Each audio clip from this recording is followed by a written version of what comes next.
नमस्कार। आज हमारे बीच में है additional commissioner income tax IRS Shri Rajesh Mahajan, जो कि 2008 बैच के सिविल सर्वेंट हैं। तो आज हम यहाँ इसलिए साथ बैठे हैं जिससे कि हम राजेश जी के अनुभवों के माध्यम से जो बच्चे सिविल सेवा की तैयारी कर रहे हैं और सिविल सेवा में अपना करियर बनाना चाहते हैं, उनको मार्गदर्शन दे सकें। राजेश जी के माध्यम से उन बच्चों को मार्गदर्शन मिल सके कि वो किस तरीके से तैयारी करें, किस एटीट्यूड के साथ वो जो है सिविल सर्विसेज के अंदर आए और राष्ट्र उनसे क्या अपेक्षाएं कर रहा है, उन सब के अनुभव जानेंगे। साथ ही ये भी जानेंगे कि सिविल सर्विसेज में उनके अपने अनुभव कैसे हैं, तैयारी से पहले वो सिविल सर्विसेज को कैसे देखते थे, अब इतना लंबा अनुभव उनका सिविल सेवा में हो चुका है, एक वरिष्ठ अधिकारी होने के बाद जब वो पीछे देखते हैं तो उन्हें सिविल सर्विसेज में क्या बदलाव दिखाई देते हैं। इन सभी पहलुओं पर जो कहीं ना कहीं आपके मन में छुपे रहते हैं सवाल, आप चाहते हो कोई उन सवालों का उत्तर ऐसा व्यक्ति दे जो उन सवालों का सामना रोज करता है अपने जीवन में। तो आज हम ऐसे ही एक व्यक्ति के से रूबरू हो रहे हैं जिनका सिविल सेवा में बहुत ही लंबा अनुभव हो चुका है, एक बहुत ही उच्च पद पर कार्यरत हैं। तो आइए उनसे जानते हैं।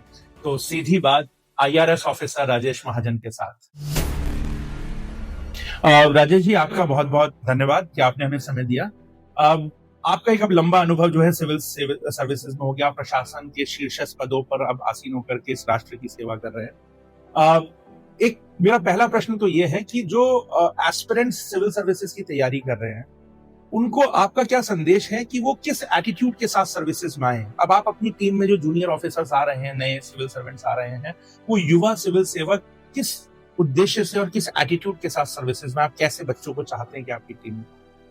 अभिषेक जी, सबसे पहले बात तो मैं सिविल एकेडमी का धन्यवाद करना चाहूंगा कि आपने मुझे ये अपॉर्चुनिटी दी, मुझे अपनी बात रखने की अपॉर्चुनिटी दी। और अभिषेक जी, आज के इंफॉर्मेशन टेक्नोलॉजी और जिस सोशल मीडिया के दौर में ब्यूरोक्रेट्स की अकाउंटेबिलिटी बहुत बढ़ गई है और कई सारी मल्टीपल ऑर्गेनाइजेशंस क्रिएट की गई है, जैसे लोकपाल है, आयुक्त है और जिनके वॉचडॉग में आप रहते हैं। बिल्कुल।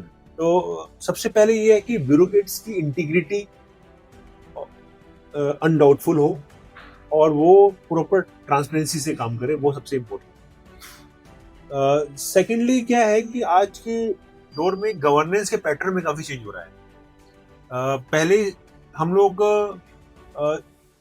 ये सोच के चलते थे कि पब्लिक लॉ को ब्रेक करेगी और हमें लॉ को इन्फोर्स करना है, बट अभी ऐसा नहीं है।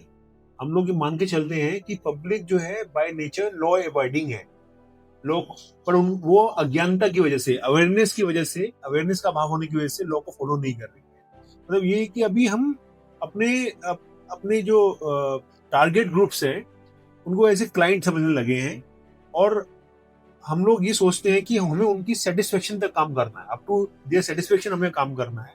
तो इसके लिए सबसे इम्पोर्टेंट है जो ब्यूरोक्रेट्स हैं वो उनकी बात को सोचे समझे। अगर कोई उनके पास समस्या लेके आए, उनकी बात को सुने, उनको प्रॉपर टाइम दें और उनको उस समस्या का समाधान बताए।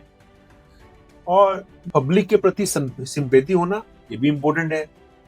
देन एक बात मैं और कहना चाहूंगा कि जैसे कि अभी न्यू टेक्नोलॉजी आ रही है, तो ब्यूरोक्रेट्स को भी जो डिफरेंट टेक्नोलॉजी के माध्यम है, जैसे कि एआई है और हालांकि कंप्यूटर एंड लैपटॉप और डेस्कटॉप पे अभी ऑलमोस्ट सब लोग काम कर रहे हैं, बट फिर भी मतलब कुछ लोग अभी भी ऐसे हैं ब्यूरोक्रेसी जो वेल वर्स नहीं है, तो उनको भी ये सब सीखना चाहिए। मतलब न्यूली टेक्नोलॉजी को जानते हो और टेक्नोलॉजी को एडॉप्ट करने की उनमें क्षमता होनी चाहिए।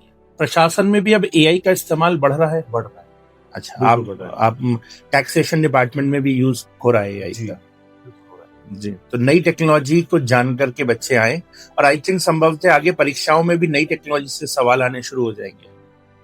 बिल्कुल। और ब्यूरोक्रेट्स का जो माइंडसेट है ना, वो खुलापन होना चाहिए। अगर कुछ चेंज हो रहा है तो वो उनको एडॉप्ट कर सके, उनमें रिजिडनेस नहीं होनी चाहिए।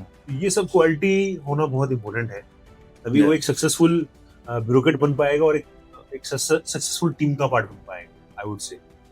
Thank you.